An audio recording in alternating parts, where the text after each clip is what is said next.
So the first step is to make a cross. So we have a cross right there. So next we need to put in the corners.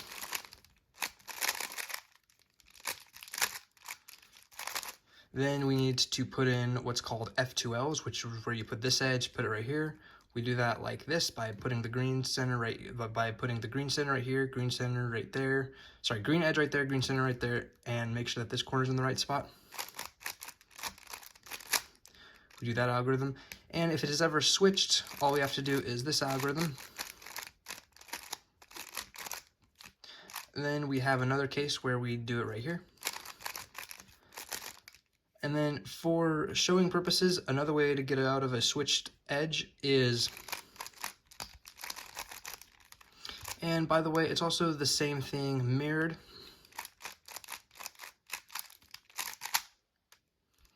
And now we are at last layer. We make the edges, then we search for aligning centers, which are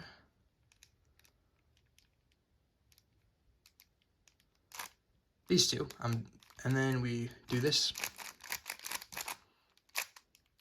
Then we search for a corner that's in the right spot. And then we solve all the corners.